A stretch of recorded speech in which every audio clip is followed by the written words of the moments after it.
വീതം വെപ്പ് കഴിഞ്ഞ് മക്കളൊക്കെ അവരവരുടെ വീട്ടിലേക്ക് മടങ്ങിയപ്പോൾ സെയ്തലവിയും സുഹറാബിയും പഴക്കം ചെന്ന ആ തറവാട്ടിൽ തനിച്ചായി. മക്കളെല്ലാവരും തുല്യഭാഗം കണക്ക് പറഞ്ഞു വാങ്ങിയപ്പോൾ നമ്മളെ വേണമെന്നൊരാളും പറഞ്ഞില്ലല്ലോ സുഹറ. സെയ്തലവി വേദനയോടെ ഭാര്യയോട് ചോദിച്ചു. അതിന് നമ്മളെ കൊണ്ട് അവർക്കിനി എന്താ പ്രയോജനം? കൂടെ കൂട്ടിയാൽ നമ്മൾ അവർക്കൊരു ബാധ്യതയാകുമെന്ന് തോന്നിക്കാണും.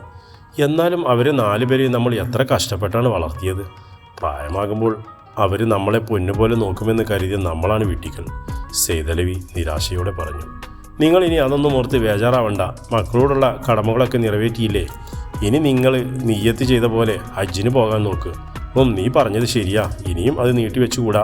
അള്ളാഹുവിനോടുള്ള കടമ അത് നിർവഹിച്ചേ മതിയാകൂ. നാളെ തന്നെ ട്രാവൽസ് പോയി അപേക്ഷ കൊടുക്കാം. പിറ്റേന്ന് തന്നെ സെയ്തലവി ടൗണിലെ ടൂർസ് ആൻഡ് ട്രാവൽസിൽ പോയി ഹജ്ജ് വിസയ്ക്കുള്ള അപേക്ഷ നൽകി. തിരിച്ച് വീട്ടിലേക്ക് വന്ന് കയറിയ സെയ്തലവി കണ്ടത് കോലായിൽ ബോധമില്ലാതെ കിടക്കുന്ന സുഹറാബിയെയാണ്. നിരവധി തവണ തട്ടി വിളിച്ചിട്ടും അനക്കമില്ലാതിരുന്നപ്പോൾ അയാൾക്കാരെ വിളിച്ച് അവരെ ആശുപത്രിയിലെത്തിച്ചു. നിരവധി പരിശോധനകൾക്ക് ശേഷം ഡോക്ടർ പറഞ്ഞത് കേട്ട് സെയ്തലവി തളർന്നുപോയി. ഹൃദയവാൽവിന് തകരാറുണ്ട്. ഒരു ഓപ്പറേഷൻ കൊണ്ട് മാത്രമേ അതിന് പരിഹാരമുണ്ടാക്കാൻ കഴിയൂ. അധികം താമസിക്കാതെ അത് ചെയ്യുന്നതാണ് ഉത്തമം. അതിന് എത്ര രൂപ ചിലവ് വരും ഡോക്ടർ? ഏകദേശം ഒരു 2 ലക്ഷം രൂപയെങ്കിലും കരുതണം. ഇതൊരു പ്രൈവറ്റ് ഹോസ്പിറ്റൽ അല്ലേ? അതുകൊണ്ട് പൈസ മുൻകൂർ അടച്ച് ഡേറ്റ് ഫിക്സ് ചെയ്യണം. ഒരു 3 മാസത്തേക്ക് ഓപ്പറേഷൻ നീട്ടിവയ്ക്കാൻ കഴിയുമോ? ഞാനിപ്രാവശ്യം ഹജ്ജിന് പോകാൻ അപേക്ഷ കൊടുത്ത് നിൽക്കുക. ചിലപ്പോൾ അടുത്ത മാസം പോകേണ്ടി വരും. അത് കഴിഞ്ഞിട്ടായിരുന്നെങ്കിൽ സൗകര്യമായിരുന്നു. അത് കുഴപ്പമില്ല. 3 മാസത്തേക്ക് വേണമെങ്കിൽ ടാബ്ലറ്റ് കഴിച്ചാൽ മതിയാകും. അത് കഴിഞ്ഞാൽ ഉടനെ തന്നെ സർജറിക്കുള്ള ഏർപ്പാട് ചെയ്യണം. അത് ചെയ്യാം ഡോക്ടർ, വളരെ ഉപകാരം. ഡോക്ടറോട് നന്ദി പറഞ്ഞ് തിരിച്ച് വാർഡിലേക്ക് എത്തുമ്പോൾ മക്കളൊക്കെ ഉമ്മയുടെ ചുറ്റും നിൽക്കുന്നത് കണ്ട് അയാൾക്ക് ആശ്വാസം തോന്നി. ഉമ്മയുടെ ഓപ്പറേഷന് വേണ്ട തുക മക്കൾ തന്നെ സംഘടിപ്പിക്കുമായിരുന്നു എന്ന് അവരോടതിനെ കുറിച്ച് ചർച്ച ചെയ്യുന്നത് വരെ അയാൾ ധരിച്ചിരുന്നത്. ഇപ്പോഴെന്തിനാ കയ്യിൽ കാശ് വെച്ചിട്ട് മക്കളോട് ഇരിക്കുന്നത്? ഞങ്ങളൊക്കെ ഓരോ പ്രാരാബ്ദങ്ങളുമായി ജീവിക്കുന്നവരാ.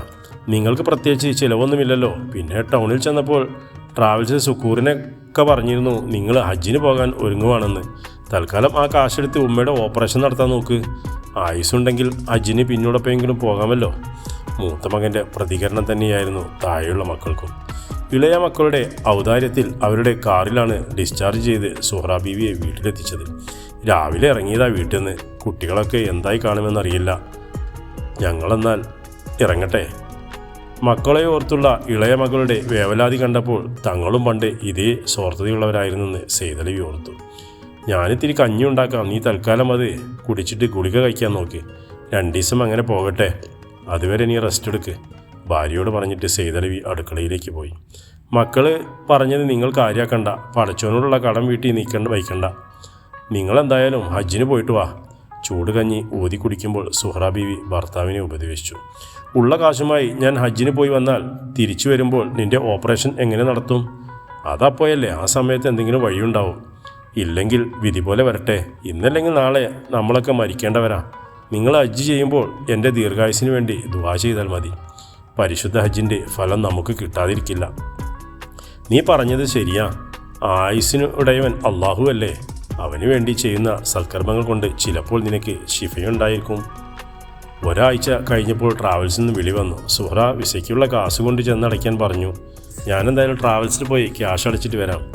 ട്രാവൽസിൽ കൊടുക്കാനുള്ള മുഴുവൻ തുകയുമായി സെയ്തലവി ടൗണിലേക്ക് പോയപ്പോൾ സുഹ്റാ ബീവിയുടെ മനമൊന്ന് തേങ്ങി. ഭർത്താവിനോട് ഹജ്ജിന് പോകണമെന്ന് പറയുമ്പോഴും അദ്ദേഹം അത് സമ്മതിക്കാൻ തൻ്റെ ഓപ്പറേഷനുള്ള കാര്യങ്ങൾ നോക്കുമെന്നായിരുന്നു അവർ കരുതിയത്. ആ മനുഷ്യന് തന്നോട് എത്രമാത്രം ആത്മാർത്ഥതയുണ്ടെന്നറിയാനുള്ള ഒരു പരീക്ഷണം കൂടിയായിരുന്നത്.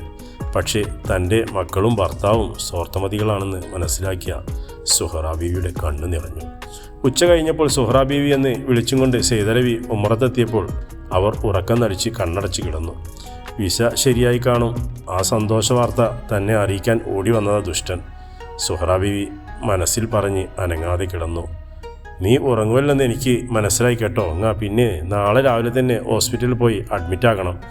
അടുത്ത തിങ്കളാഴ്ചത്തേക്ക് ഡേറ്റ് കിട്ടിയിരിക്കുന്നത്. ഇപ്പോൾ തന്നെ വേണ്ട സാധനങ്ങളൊക്കെ പാക്ക് ചെയ്ത് വെച്ചാൽ രാവിലെ തന്നെ ഇറങ്ങാൻ പറ്റും. അത് കേട്ടതും സുഹറ പെട്ടെന്ന് കണ്ണുകൾ തുറന്നു. നീ ഓപ്പറേഷനുള്ള പൈസ അടച്ചോ? നിങ്ങളിപ്പോൾ ഹജ്ജിന് പോകുന്നില്ലേ? ഇല്ല സുഹറ, നിൻ്റെ ജീവിതം വെച്ചൊരു പരീക്ഷണം നടത്താൻ മനസ്സനുവദിച്ചില്ല. അള്ളാഹുവിനറിയാം എനിക്കിപ്പോൾ നീ മാത്രമേ ഉള്ളൂ എന്നും നിൻ്റെ ജീവനാണ് എനിക്ക് പ്രധാനമെന്നും. 40-45 വർഷങ്ങളായി എൻ്റെ എല്ലാ കാര്യങ്ങളും യാതൊരു കുറവും കൂടാതെ നോക്കി എൻ്റെ 4 മക്കളെ നൊന്ത് പ്രസവിച്ച നിൻ്റെ ജീവന് യാതൊരു വിലയും കൽപ്പിക്കാതെ ഹജ്ജ് ചെയ്യാൻ ഞാൻ പോയാൽ അള്ളാഹു അത് സ്വീകരിക്കില്ല. ഞാൻ കരുതിയ മക്കളെപ്പോലെ നിങ്ങളും എന്നെ വേണ്ടായെന്ന് അങ്ങനെ പറയരുത് സൂറ. മക്കൾ എത്ര സ്വാർത്ഥത കാണിച്ചാലും ഭാര്യയ്ക്കും ഭർത്താവിനും അങ്ങനെയാവാൻ കഴിയില്ല. താങ്ങും തണലുമായി ജീവിതാവസാനം വരെ അവർ കൂടെ തന്നെയുണ്ടാകും.